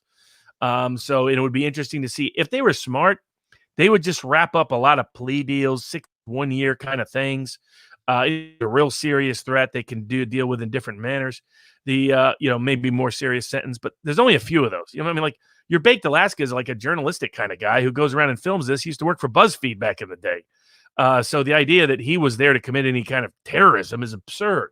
The other problem with all this is if Trump really wanted some dramatic, terrible action to take place, that would have happened, right? He could have called for millions to come to the Capitol. He didn't do any of that. But this is where we're gonna start talking dog whistles. That when he says "be peaceful," he means something else. And that's the thing about dog whistles. It's the Orwellian world we're in. Everything means the opposite. Everything means the opposite. It's incredible. But it's a very perilous place to be. There's no question about it. Everything means the opposite. Everything means what you want it to mean because you're reading intent and you're not actually listening and understanding. And that's why you have clear constitutional standards. It has to be express request for knowing unlawful action with imminent outcome. None of those are met here. And that's why we need those objective tests, because if we don't have them, it will be I have the believer and we just start weaponizing criminal prosecution for our political opponents. And hopefully that won't occur here, but we will see. Now, what do we want? I want to do. I think this is good. We've covered this. People were asking all week. What charges the Insurrection Act? Incidentally, people keep asking. Trump has not signed the Insurrection Act yet. No, nor would he ever. Hopefully, people now realize that they were wanting him to do that, so that they could immediately arrest him and all of his supporters for seditious conspiracy. This was always the goal. I mean, they just used him giving a banal speech connected to just in time and geography, other people doing something bad to want to put him in prison and remove him from office. Imagine what would have happened had he tried to invoke the Insurrection Act. He would have been in prison the next day. He would have been within hours. He would have been locked up and sealed off in the White House without the inability to do anything. So that should have shown everybody the QAnon trick was a mass deception meant to try, not only we'll get into Dominion next, but with the other capacity of it, it was meant to, there's a reason why they were ready to use the insurrection language right away. Everybody was on script with that. And the media is not that smart. And we know Joe Biden ain't that smart anymore. So for everybody to be right on script right away meant that they had hoped Trump would actually take the bait. He never was going to take the bait on that. The only mistake Trump made was somebody misinformed him about the risk that people were trying to infiltrate under the guise of QAnon or whatever else to discredit and damage his cause and his rally. He wanted what you described. 500,000 people singing Hallelujah in USA outside the Capitol, so the Capitol. And this is, I think Scott Adams made this point, setting aside how Scott Adams feels about Trump and whether or not he should resign, that the MO going forward, make sure that there are bad actors in any peaceful protests so that you can effectively outlaw the constitutional right to protest in the first place. Yes. And it's, what a devilish old scheme. Now there are very sophisticated protest operators who know how to avoid that. The thing with this is because Trump has such a chaotic organization, which is to say it's not really organized, this was easier to pull off. But the key here was they never even infiltrated the group. They were a totally separate group that did this raid. And so the people that showed up later just didn't even realize what was happening. So and it was, Fuentes and some of these other schmucks that people had told me to listen to. They're idiots. They're nitwits. Alt-right. There's nothing right about the alt-right. They're a bunch of crackpots. Hopefully the smarter people will now recognize that QAnon was always a psyop meant to discredit, damage Trump. Not to listen, ignore Lin Wood. Not only is he insane, he's now saying, Trump secretly, he's down in Texas, he's secretly organizing thing, and the military coming over here. Get out of your fantasy land, Lin. Man, I regret that I did not get my Christmas gift of a straitjacket to him in time. So, c'est la vie. This might be the segue. We'll do this question with Parler because it's fitting, and then we'll get into Dominion versus Powell. So, Lin, to say that we asked the question, why were Lin Wood's tweets still up? Some of the ones that he had up last week. And we talked about the direct threat, the legal requirements for what is a threat under the law, but not necessarily under terms of service. So question is, what was the tweets that he was putting out, were they violating terms of service to a degree that Twitter could have justified kicking him off long ago? And I think the answer was yes. And we were pontificating as to why they wouldn't have already done it. And now, there could be some people putting two and two together is what was on Twitter was amplified definitely on Parler and is now being used as the pretext for Google, Apple, and Amazon to shut down Parler overnight on the basis that that what can be seen there can be seen there. And the tweets were over the top. What have you been warning Rumble and others about? That there's going to be people that infiltrate their boards for the purposes of doing illicit activities, for the purpose of discrediting them and weakening their abilities. Parler in particular has been paying no heed. Not only did they not take Wood off, they promoted him and let him trend. Interestingly, he was getting to trend, and he would ultimately, by the way, propagate raiding the Capitol. He did it. Those people. And you look it up, he was tweeting someone else who said, here's what to do. While one of us was accidentally from Twitter during the time a lot of this plotting was taking place in the on the 8-con boards. So I'm sure it's all coincidental. Personally, I have no surprise that as soon as the event happens and they've used Wood to get the intended effect, Wood is gone, Powell is gone, Flynn is gone. Their whole goal was for the Empire Strikes Back. They needed the pretext of an event. This is all of human. They always need variations, whether they're false flag events or real events. They need the political staging or the political interpretation of the events to justify massive retaliatory punitive action. And it seems like they were ready to go. Collusion taking place, eh? On the same day, Twitter takes off Trump, Facebook takes off, and Google and Apple says we're here to help too. We're going to remove Parler from our places from being able to be accessed on our stores. And not long thereafter, Amazon. Why did they have Amazon in their stores? This is a sign. All the conservative, even the conservative establishment, your conservatives with more influence, Dan Bongino's other people, been trying them forever. And frankly, some of them did not speak out. Most of them did not speak out on Alex Jones's cases. I was like, what's happening to Jones is going to come to you. We are all going to be Alex Jones someday, whether we like him or dislike him, whether you like him or dislike him. What they did to him is what they're going to do to you if you're considered a dissident threat to the system. And incidentally, you might have been glitching a little bit there, but you seem to be a little bit better now. It was the Trump thing to say or to suggest or to think it's not coordinated. He was banned from social media platforms where I didn't even know he existed. I saw the list. It was Snapchat. I saw Snapchat and it's like I lost it. I was like, this is over the top, and it's whatever I believe of the act itself, it's over the top one way or the other. But then they make the announcement with Parler, and it's not to say that anybody from a legal perspective should that it's an approval of those tweets. I think legally and I think business wise, those tweets on Parler are liabilities that ought to have been paid attention to beforehand. You know that it's going to get the response it's going to get. They're going to leverage it. They're going to exploit it, and they're going to jam it down your throat, which is what they've done now. But here's the question: from a business perspective, from a legal perspective, does Parler have any rights or recourses against Apple, Google, or Amazon? I mean, do they have unfair business practices? Some people were asking me, do they have RICO possibilities? I don't know. I can't even imagine how that would go. But do they have any recourse? Does Parler have any recourse against these whatever the platforms or service providers to go after them? Potentially. Like, here's another risk that they did. I wonder if I mention the name again, whether I'll suddenly start to budge out. I mean, it's coincidental, right? Say Alex. Don't tempt fate. So it's amazing. The man whose name cannot be spoken of. So they also apparently had weak lawyers. I've been trying to tell all these people that if someone was not, like Alex Jones was a defining line. If you weren't willing to stand with him and object to what was happening in big tech and lawfare, then you were that you wouldn't stand up or be ready to stand up when necessary. And apparently Parler also had institutional lawyers who, what did they do the moment pressure came? They jumped ship. Okay, now I want people to appreciate this. Someone sent me the link beforehand. I couldn't believe it. The header said the lawyers dropped them. I was like, it can't be right. The lawyers dumped them. Now, maybe they don't have money to pay their lawyers. Still very bad lawyers to dump your client the day that they have bad problems that result in them not paying, because Lord knows you took money from them in the past. But I don't know. And I don't know one way or the other. Rebecca Mercer is a co-owner. I can't believe they don't have money. So that's the Mercer family that co-founded Breitbart. That's very, very rough.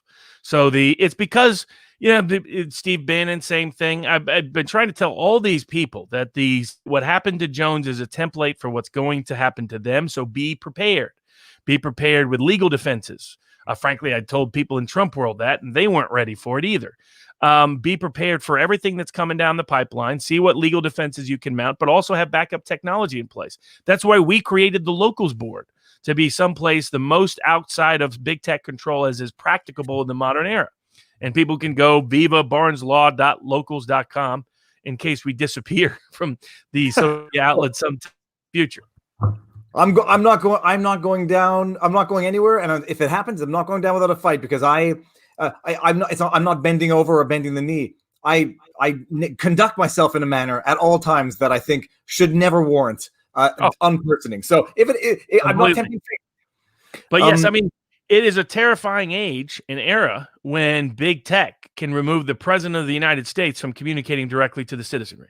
I mean, that's where we're at. And that is based on a ludicrous interpretation. I mean, that's where my friends on the left, they could easily apply this to Bernie Sanders tomorrow and remove him tomorrow. And do you think it's not going to happen? They actually already started removing left podcasts, left social media platforms that are anti-empire, anti-surveillance state. They're already removing them, already in process. People like Michael Tracy and Glenn Greenwald, to their credit, have been screaming about this for years. Even Matt Taibbi started talking about it over the last year. But your loser lefties like Crystal Ball are celebrating some of these bad precedents. Joe Rogan needs to not, Crystal Ball, if her intellect was a pool, it doesn't go past the shallow end. Some of these people should not have been promoted by Joe Rogan, God bless, because they're unreliable allies. Just as COVID, the lockdowns and how people responded told you a lot about who was really a constitutional protector and who wasn't. How people are responding to big tech censorship, how people are responding to wanting to weaponize the criminal and civil process against their political opponents are equal indicators of who is and is not a reliable protector of constitutional liberty. Parler may have legal claims. It's tricky. Like people have been saying, what about antitrust claims? Well, antitrust claims are when you're removing someone that's a competitor to you. Obviously, Parler is not a competitor to Apple or a competitor to Google. The big problem, I have been arguing for quite some time to try to bring collusion claims between the media and big tech, or media platforms, social media platforms and big tech, arguing that they are colluding together, conspiring together to take out each other's competitors. So Twitter will promote Google and Apple. Google and Apple will return the favor by blocking their competitors from their Play stores, or the Google Play Store or the Apple Store. I thought I remembered reading in the Google antitrust lawsuit that it could be antitrust if they're just using their monopolistic powers to crush anything, not necessarily a competitor, but just any other business. Is there? It varies. So my view is antitrust should be interpreted that broadly, but the Rehnquist era courts, unfortunately, these were a lot of Republican judges, gutted that and basically watered down antitrust action in such a way that's very tough to bring. And I do not trust the current Supreme Court, including several Trump nominees, to defend antitrust law. So it's possible, but right now it's still a reach. Now, where I think their greatest vulnerability is, but you can definitely look at consumer protection laws, antitrust laws, look at their contracts. Some of their contracts are bad. Jones had to go through all of this. The PayPal wouldn't allow their payment processors to be used for Jones. All the server companies wouldn't allow the servers to be used for Jones. The various banks wouldn't allow the banks to be used for Jones. All the social media platforms censored him and banned him, and even banned use of his name, despite the fact it's a pretty common name. So he had to find ways around all of this, and that's why I've always said that InfoWars is a model. Whether you like or dislike, agree or disagree with it, I think it's useful information for people to have, even if you disagree with it, so you know what very independent, idiosyncratic opinions may be. But the other utility is it's showing a way to get around the big tech monopolist at every level, at payment processing, banking, emailing, because MailChimp prevented any email use related to InfoWars. So they've suffered the same thing. Amazingly, Trump's campaign now can't fundraise because they were the fundraising payment processor they're using was not reliable. They can't email their supporters because their email engine was not reliable. I've been telling people MailChimp's not reliable for a long time now. They can't direct message people on text because those companies will not allow them to utilize their technology for it. They were using all conventional technologies. They were saying, oh, that just happened to Alex Jones. It would never happen to us. Alex Jones was the template. So if you want to know what's coming, go back and look at what happened to him. And if you want to know how to defeat it, look at how he did so. So that's why there's plenty of methods and means of resistance available. Now, from a legal perspective, aside, they can look at all the other claims. I think they're all a reach unless you get some state legislatures to pass some new laws. And I think that might happen. They may be able to bring claims in foreign countries. I mean, like, for example, in Poland, it's a crime to kick people off of certain social media. In certain foreign countries, you're not allowed to remove state actors from social media. So, and they did this universally, as far as I know. Trump can't tweet in Poland or Hungary either. It may be that they can use international laws to their support and international jurisdictions to their support because these social media giants are everywhere. So I think, be creative, be inventive, look at all the different jurisdictions around the world, all the different legal claims around the world. But I think that the biggest vulnerability or easiest, quickest vulnerability is securities class actions because Twitter lied to everybody about their intentions. I mean, they just testified in Congress last year that they would never remove a state actor from social media. This has been their pretext to keep Khomeini and other people on social media. Twitter has defended allowing terrorists to use Twitter to commit terrorism. So in court. And so the idea that so clearly they misled the market and they've already fallen, I think, 3%. and it's going to continue to decline Well, at some level. I posted the comment in the community tab. Whoever gets closest to tomorrow's opening stock price, I'm going to send a shirt to. So hopefully you're North American bound. And if there's a tie, more than one. So that, I mean, it's an interesting thing because the stock might. Well, here's the issue: the stock price might go up, and in which case there's going to be no securities claim, right? Correct. It depends on length of time. It's already taken a hit. So the argument would be that once people saw this information, and this information contradicted what they previously stated, that there's fraud on the market. And so even if Twitter and other ones rebound later, the argument will be it still would have been higher, but for this misrepresentation due to the timing of the drop. There's almost no question that the 3%, 2 to 3% drop, depending on where you were time-wise, was a direct reaction to them banning Trump. I mean, I know I've lost about 20% of the people that follow me. And that's a combination of people that are being purged and people leaving in response to the purge. But I don't know what any of these people are thinking.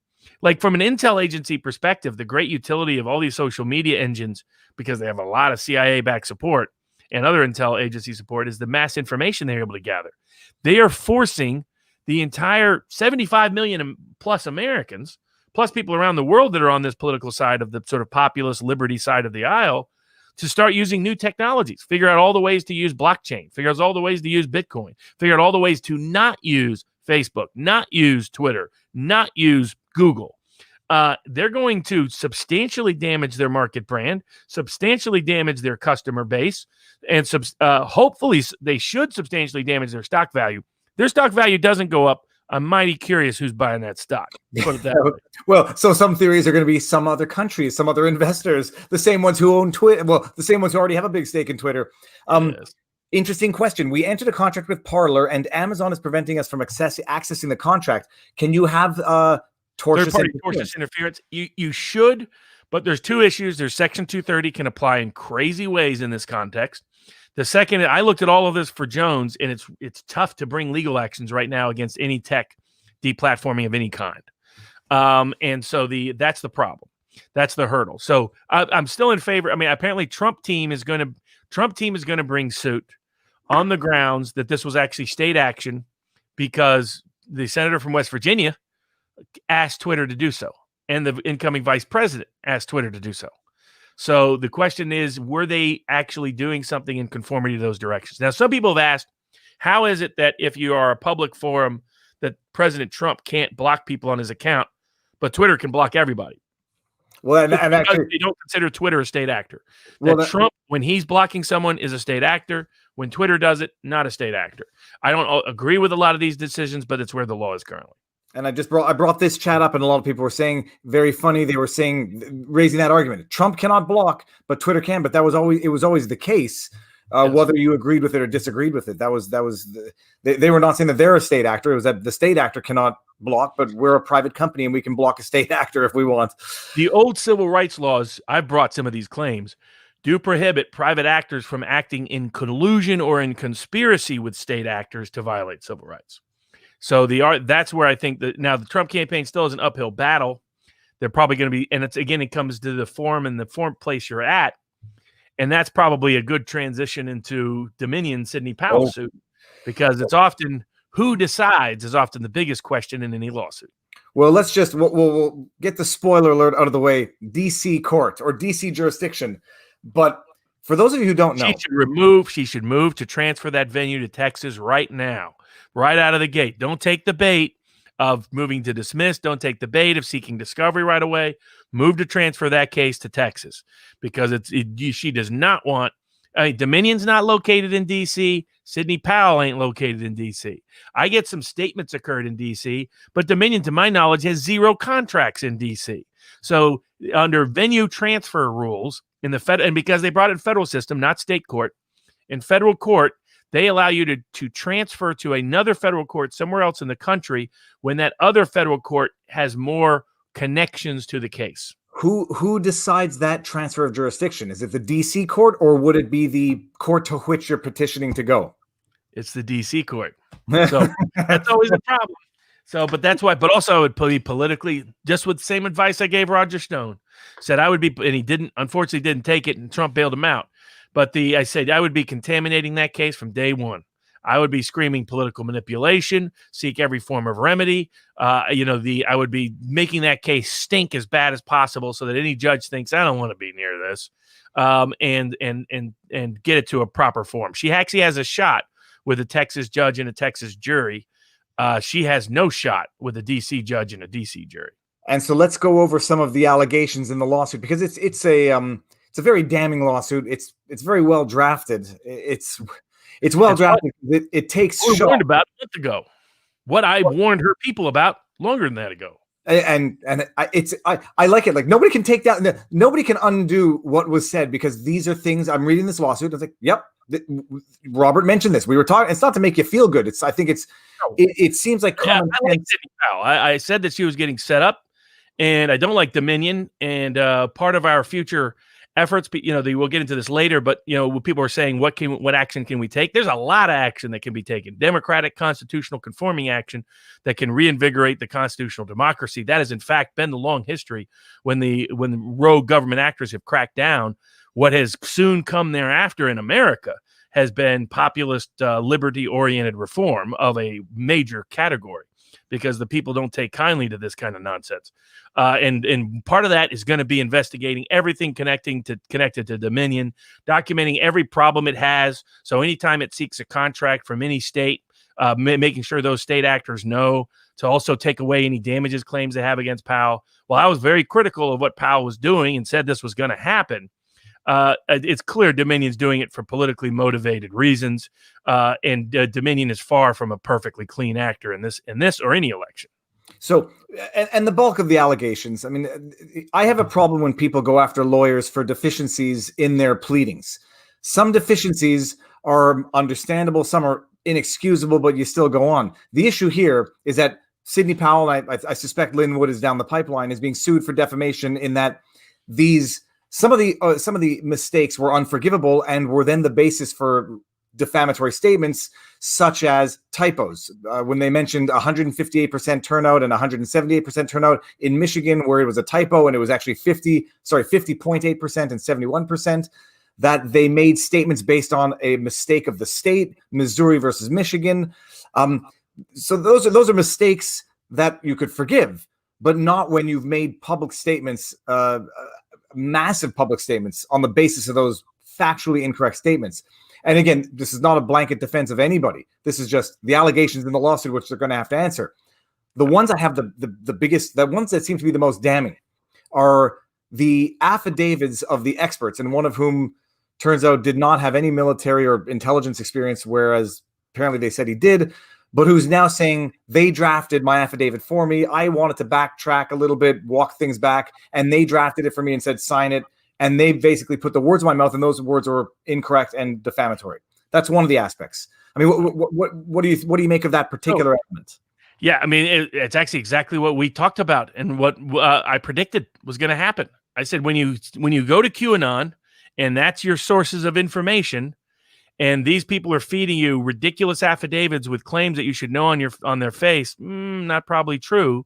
What's going to happen is they're going to turn around and claim they didn't draft that affidavit, you did, and then they're going to accuse you of suborning perjury. I've been around these bad faith actors for a long time, because I've represented a lot of political outsiders, and we represent political outsiders. You get a lot of people that come from different eclectic mindsets, and some are really insightful, and some are Linsanity level nuts, and some are fraudsters, some are grifters. And she was getting all of them. And I kept trying to warn her and try to warn people around her. And they just would not listen. And they were just seeing those, everybody's following me and I'm on all these news stations and I'm a hero and I'm famous. Like, no, they're leading you right off that cliff. And for this will be a practical lawyer advice, in as much as I can ever give. When you draft affidavits, even though you compile the information that a client or a witness gives you, you put it into an affidavit, you phrase it, you give it to them, you cover your butt on each and every single front where you say, this is your statement, it is not mine. In as much as I've put things together, has to be 100% factually correct. If it's not, you tell me, and if you sign it, you have it all in paper.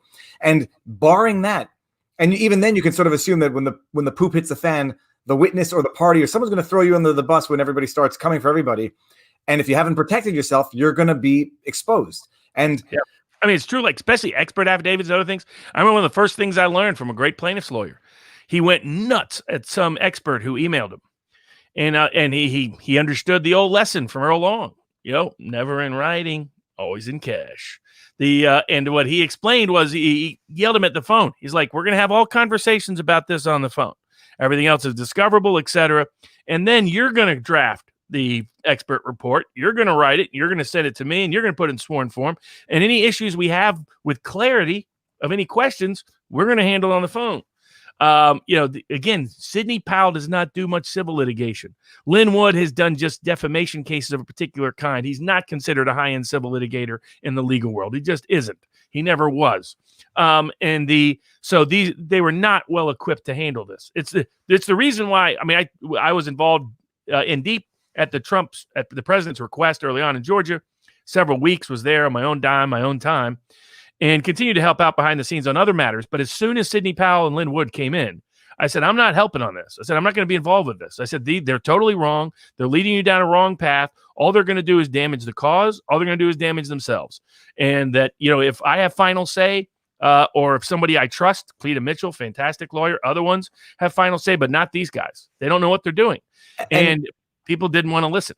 And also to give everybody the biggest benefit of the doubt, if you are a small firm, this is why class action lawsuits don't want to go to people who've never done them before, because it's immensely intense work. And if you can't handle it and you've never done it before, you're going to be so over your head that unless you can admit it, you're going to end up with ethical complaints. And so let's just even assume that these are all good faith mistakes. They were just overwhelmed with filing 7 to 10 different lawsuits in different states, too many witnesses, getting confused. You don't have the infrastructure. You don't have the team. Not being able to do your job properly is itself an ethical violation, and assuming files that you cannot faithfully and properly and competently carry out is a problem. And so when you're dealing with this, and like you mentioned it earlier, but it's coming back, Dominion might be sitting there saying, these people are overwhelmed. They can't deal with this. They're confused. They're getting misinformation. Let them make their beds. Let them make all the mistakes in the world, and we're going to pounce on each and every one of them. And in that lawsuit, they sure as heck do. And they have easily provable ones. She's claims that Dominion was foreign owned. False. Claims that Dominion owned Smartmatic. False. Claims that Dominion was involved in the Venezuelan election. False. Claims that Dominion sent information overseas related to the election and election server votes. False. Claims that Dominion servers were seized in Germany. False. She has a bunch of easily provable, or Dominion does, a bunch of easily provable, factually false statements that they can show a reasonably diligent person would have figured out. So, I mean, they have her dead to rights on a bunch of claims. So, I mean, I said a month ago, she's being set up to be bankrupted. And by the way, defamation, bankruptcy is not a protection from defamation. You can't even bankrupt your way out of it in the United States. So she's bust. And then they'll disbar her based on the outcome of the civil suit. So they managed to take a hero fighting the deep state and get her to self-discredit herself and self-implode, while taking the president's election challenges out with it in the court of public opinion. And they mentioned a lot of the public statements, which have thus far proven to be totally unsubstantiated, or at the very least totally contradicted. One of the most to that super chat question, they ain't coming after Barris. I represent Richard. Anything Richard didn't say anything false. Richard was telling people the machines is not where to look from day one because of his own analysis. And good luck trying to come. Sidney Powell, I guess, is going to be defended by Wood. I think by now she should know that's a bad idea, but I don't know what her resources are. But no, they're not coming after Barris or Brainerd. They took a few pot shots in some court filings, but that's it. Not at Barris though. They're not that dumb. Good. And now I just want to get to one of the other factual elements so that people are aware of it.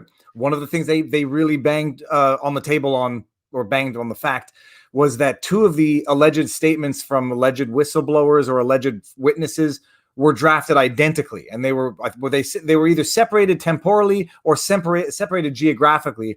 But two of the critical witnesses drafted verbatim identical statements of what they saw, which can lead a reasonable person to conclude that these statements were in fact prepared not by the witnesses who didn't know each other and were in different countries, but by a team which then drafted and said, go sign them. And that's how you get, that's when a lawyer becomes a player and not an advocate. And that's, yeah. And now she does have some potential because she hadn't sued Dominion itself. And because some of those claims were raised in court, she will be raising the litigation privilege. And the question is the scope and scale of that. So the litigation privilege is that a lawyer or a person in aid of litigation makes certain statements, that those statements are generally privileged under certain laws from defamation claims. So and so she may have that defense available to her. But the question will be the scope and the scale, because she said it in so many forums and so many formats outside of an independent and separate from the litigation. And again, it's going to be a decision maker. She needs a favorable jury and a favorable judge, or at least one that's not overtly hostile. DC is not that place. If she stays stuck in DC, she's going to lose and lose badly, unfortunately, is the likely outcome. What is Giuliani's exposure in the long run? Substantial, but he said far less statements, and he made a lot of those statements in the immediate context of litigation or presentations to the state legislatures, which can also, within certain contexts, come within the litigation privilege. So he has been sued by the Dominion CEO in Colorado, or not CEO, the CTO, I think it was, Chief Technical Officer. The CEO is also talking about bringing suit against different people. They're saying they could sue Trump. Well, not under the Trump, while he was president, can't be sued. Nor after the fact. He can be sued for things he said before he was president. But defamation, at least, is not supposed to. I mean, it's going to be an interesting contrast and conflict. There's some courts that have said he could be sued.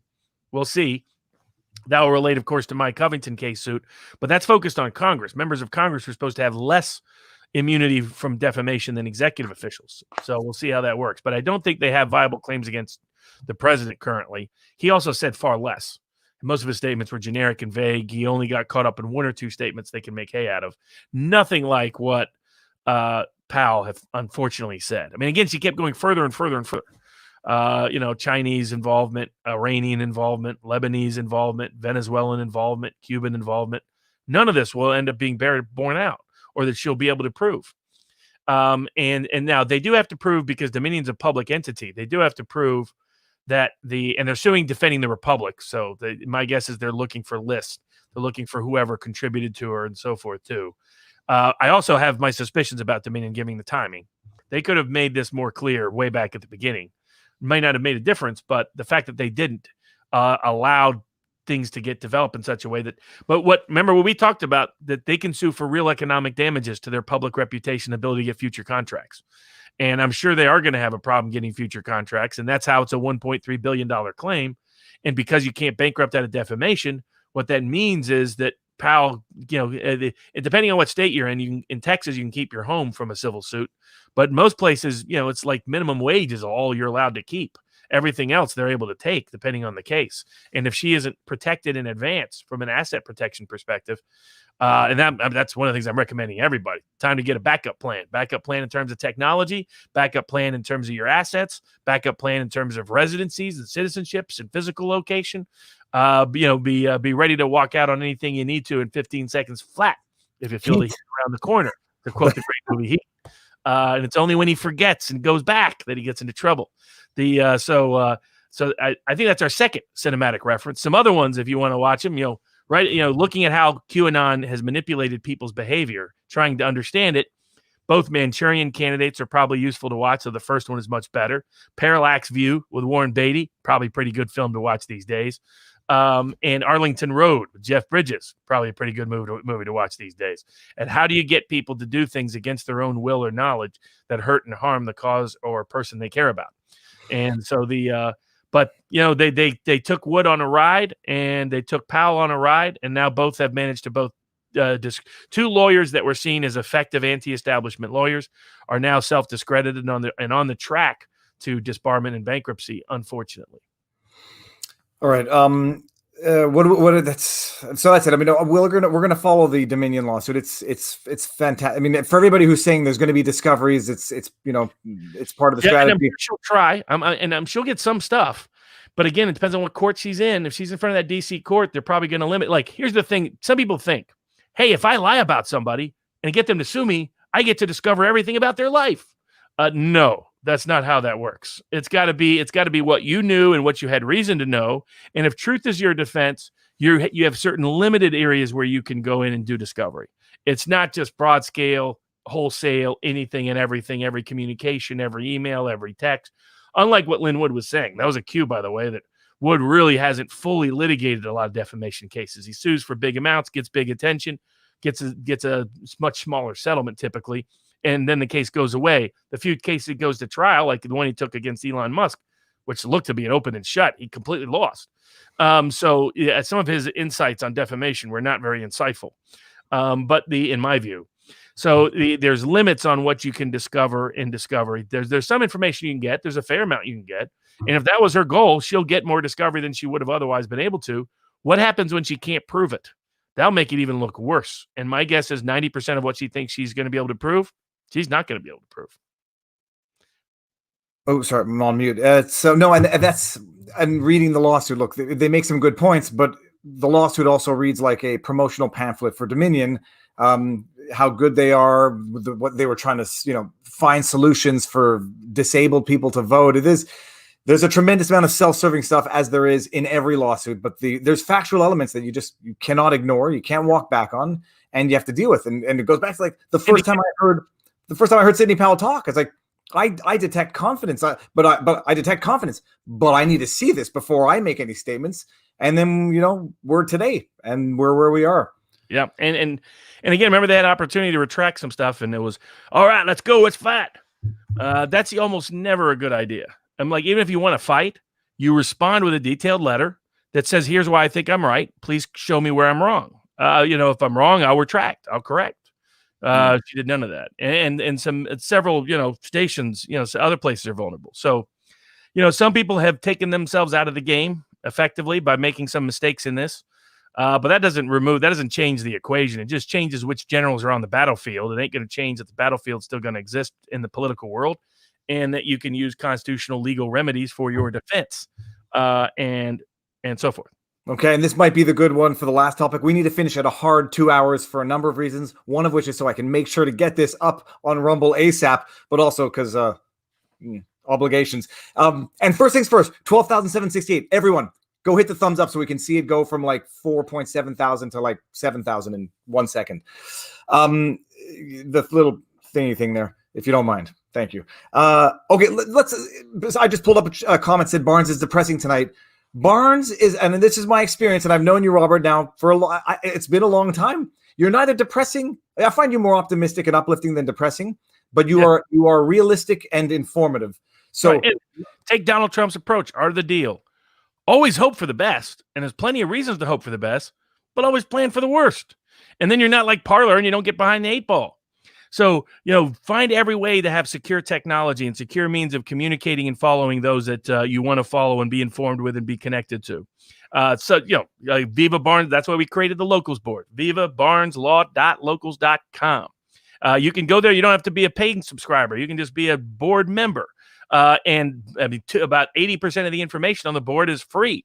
I'm going to be giving daily updates on there moving forward. I'm going to be doing book reviews and movie reviews and other things. But you look at American history, you look at world history, we have every reason to be optimistic. Be pessimistic about what's coming in the short term, but be optimistic about our human capacity to resist it. As the great statement goes, there's two schools of learning. The state and the church can never close, and those are the rights of man through your conscience and the archives of nature that we can all use our cognitive capacities to understand truth. And they still can't close them. And just like Nelson Mandela said, you can stick me in prison, but I'm the captain of my own fate. I am the master of my own soul. I may have got that quote wrong, but it sounds something like that. Well, and now people are, I don't want to say they're pessimistic, but people accuse, whenever I, reiterate something along that lines in a variation, people say, I won't, they call me a Canadian. They call me, enjoy the boot on your neck, et cetera, et cetera. And I say, I think I'm making a difference in a practical way, in a realistic way that I can sustain, that I can do. There's certain things I just can't do. And there's certain things that would be counterproductive to do. So I do it in my way, but now exactly. The two things the bad actors in the system want people to do is to feel such futility that they either lash out and do something stupid and violent that's self-destructive of everything they care about, or to make the mistake of, I can't change anything. And so I'm just going to quit and forfeit and go home. And the reality is that ordinary people collectively have the power. The system only succeeds if people forget the power that they have. The moment they forget their power that they have, then the system prevails. Now, I mean, I remember I was a young kid in D.C. I was thinking of, one person can't make a difference. It's a sucker's bet. It's irrational. But the reality is the only way the system changes is enough people believe they can make a difference. And that's how it happens. And we have if you're in 1918 and you had Palmer raids and sedition laws and Eugene V. Debs going to prison because of a speech he gave, you could say, man, life sucks right about now. Within a few years later, not only did we have an economic boom, but all those laws were scrapped from the books and considered wrong and abhorrent to be part of. So the same with the Sedition Acts of 1798. Same with a long litany of bad actions our government has been complicit in taking and the powers that be complicit in taking. People have a way of collectively responding, and as long as they keep the faith in the constitutional republic, then the constitutional republic will not only live, but it will come back stronger than it was ever before. Amazing. And now, aren't locals vulnerable as much as Parler, Apple, Amazon, etc.? No, right? No, they have multiple backups, multiple independent. They have different kinds of contracts. They have multiple backups, so they are nowhere near as vulnerable. They've been set up in anticipation of big tech censorship. Dave Rubin started this many years ago, and he put together a team to limit their any risk. And they're in the process of continuing to build to try to use blockchain and other technology to make them as immune as possible. The irony is this big tech onslaught was too quick, too aggressive. It's a sign of how scared the system is. I mean, that gives you an idea. The system wouldn't have to do what they were doing unless they are scared of your power. So the system thinks you're very powerful. That's why they're reacting with insane over-the-top actions, like mass purges, like let's criminalize the president, like let's put all the supporters in a form of big tech gulag. That's the sign of weakness. That ain't the sign of strength.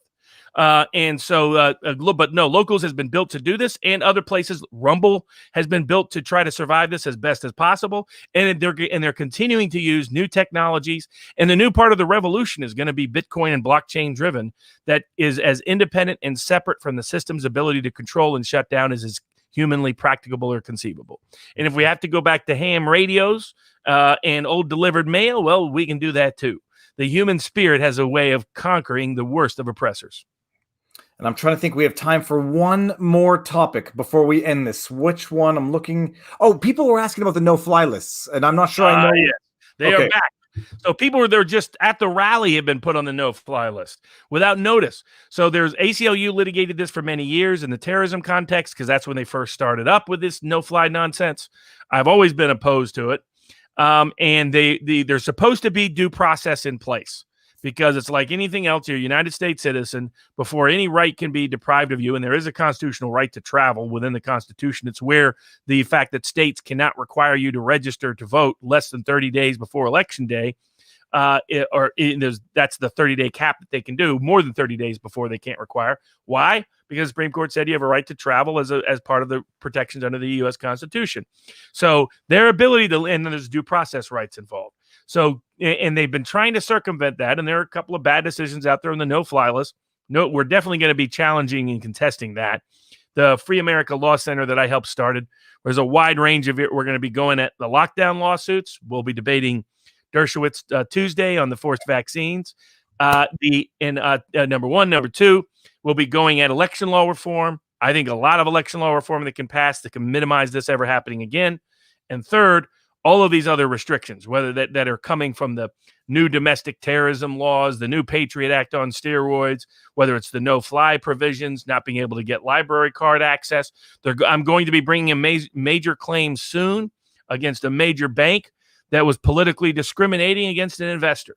So a guy who made the bank millions, tens of millions of dollars, who helped invest in inner city areas and helped revitalize them with extraordinary success, where the primary beneficiary were inner city neighborhoods and communities, and they politically discriminated against him just because they knew he was a Trump supporter in violation of the good faith clause.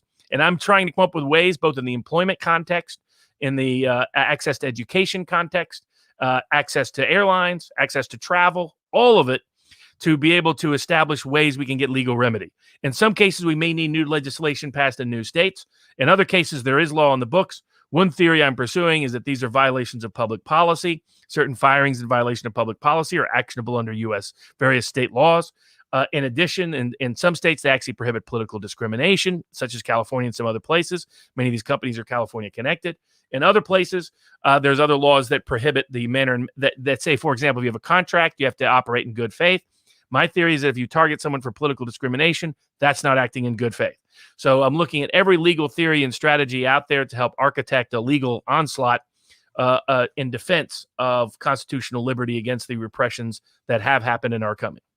Amazing. All right, and we're going to end it with this one. Alan Shower says, Robert, where can one start to learn about Bitcoin? So many scams out there. And Robert, as far as you know about Bitcoin, are we too late? Or where does it go?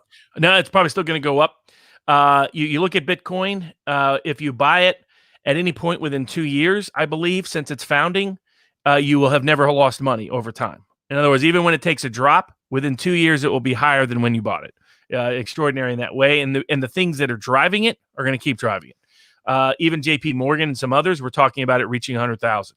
So the other reason to have Bitcoin, though, isn't necessarily as an investment, but as I'm going to be on George Gammon's show later this week, probably on Friday, as he's advocated all the way through. The reasons why you have things like gold and Bitcoin is for your security and liberty, to make sure you always have access to some form or means of barterable exchange somewhere in the world, such that if the bank shuts down your access, you still have access to means. It's just a good self-protection plan and a self-empowerment plan. And I was going through, I think we covered all of the top questions that were asked on locals. I think we did good at the very least. We got to a bunch of them, but these are universal questions that anybody living in the current times are asking questions about. One more question. I guess we have 2 minutes. You're following the Soho Karen Maya Ponsetto story? I thought your analysis was very good, and I do discredit. I understand maybe that guy was wanting his son to know you don't have to give in to whenever someone makes a demand of you, and because he saw it through a racialized filter. I saw some people say compare what happened in the Capitol Hill to BLM and say that if it was BLM rioters, they would have all been shot. Well, that's not what the last 6 months showed us. So putting that aside, but I still found, I think your fundamental analysis was correct. It's someone that clearly was suffering an emotional breakdown connected to her phone. So, and all you have to do is show the back of your phone. This was the point to make not only that, here's my problem with him. If he was really making this brave, bold point to teach his son a good, valuable lesson, well, he taught him a bad lesson, which is if someone's acting crazy, you go along to try to calm down the crazy because you don't know where that's going to escalate. Well, this is something I didn't say in the video, but like she tackles him. She could have had a knife just as easily, and the kid gets stabbed over a stupid phone. And now, wait, we've made a point. And even if it were, or maybe I'm a bit of a pushover. The one anecdote I didn't mention in that video, I left my house one day in a fluffy down jacket, ran out of the front door, didn't lock the door because I didn't have to. And a cop police security stopped me right outside my front door and said, "What are you doing?" I said, "I live here." And I maybe didn't look like the person that would live there. And he says, "Do you have any ID?" He's like, "Yeah, I could have fought till I'm blue in the face. I could have, had there been any other aspect of identity politics at play, could have jumped to that conclusion. But avoid the conflict. And with this case, you're dealing with someone who's clearly on the edge, who may do more than just tackle you, and then good, you're right, but you're stabbed type thing. It's like it's the same problem I have with how the Capitol Police handled everything: is de-escalate. Don't increase escalation, de-escalate. Now, in their defense, I think they were given a lot of bad intel and bad information. But there's ways to they're supposed to be trained in de-escalation. But there goes the second thing. My problem with how he behaved. If his real motivation was to protect his kid, why is he filming the whole thing? So, and at what point are you trying to take advantage and mock someone who's mentally imbalanced? Yeah, I just don't, or someone's having an episode, whatever the reason. I just found that's not being nice. That's not being a civil human being. That's not being a decent person. So I did not find his conduct. It was entirely lawful, but not the most appropriate conduct. And I thought he gave a bad example to his son. And now, would you represent Maya Ponsetto if the opportunity arose? Potentially, yeah. I'll represent any, especially we got to handle situations like that differently. You can't accelerate and just physically tackle people because you think they stole your stuff. I think that's a bad idea to encourage and incentivize. At the same time, we can't overreact every 5 seconds and imprison everybody over any civil disagreement. So there has to be some balance between those two. In her case, they probably could have just chosen a probation violation charge because of the prior alcohol-related incident and just deal with it that way. The systems are contradictory. 1 minute they want to incarcerate, they want to punish, they want all these Trump supporters to be locked up forever. The same people are saying we should are part of a de-incarceration movement. Well, which is it? Some clarity and consistency would be nice. But I don't like treating things that have clear evidence of a mental health discordant breakdown as something that has to be criminally punished all the time. Because it won't have a deterrent effect. Someone who's experiencing that episode is not thinking in a perfectly rational way. There was nothing going to calm her down, and it's not. All he had to do was flash the back of his phone. I mean, come on, quit being an uncivil jerk and want to be a hero for it. So that was my take on his father. I fear the kid was just trying to stay out of all of it. He's like, my dad saying this, got this lady saying that. He was like, I'm just going to walk outside. That turned out to be an unfortunate mistake for him too. But his dad was the one who escalated unnecessarily, in my view. And it's not because she's a petite female that she's not potentially lethal. I mean, people should appreciate that. It's in life. You don't know who. Yeah, always old lesson. Never mess with someone who has a higher threshold of violence than you do. And if you don't know what their threshold of violence is, by golly, you better back out. Well, and I tell you, anyone who makes those suppositions never watched UFC, because you never know who will destroy you in a heartbeat. Absolutely. Silu Hu says he asked us a question on locals. We didn't get to it. Post it again to locals. We're sorry. There's a lot. We do our best. Just want to let you know that. Robert, this was amazing. Everyone, keep the faith regardless. Do not succumb to compromising your own integrity out of a reaction to someone else's improper behavior or injustice. I mean, that's the only thing. It doesn't make you a pushover. Pick the battles properly and wage them properly so that you actually further your interests instead of compromising them. Yeah, exactly. And there's no great hero story that doesn't have a major point of crisis and a major villain to oppose. So the fact that we have some villainy on the rise and a major crisis that we're confronting just presents an opportunity for all of us to act in a heroic fashion, and we still can, and preserve the constitutional republic that our forefathers birthed us and gave us. All right. And on that note, everyone, enjoy the rest of the weekend. I'm going to enjoy the next 8 hours at home because I can't go anywhere. I can walk my dog. I'm going to take her for a long one. But enjoy the rest of the weekend, everyone. We'll see you throughout the weekend next week. We'll see you Tuesday. Oh, my goodness. Tuesday, debate with Dershowitz. It's going to be good. And we'll answer all of your questions, I suspect, on HIPAA violations, face mask vaccinations. Tune in, 7 o'clock Tuesday. Have a good weekend. Robert, we'll say our proper goodbyes. Peace out.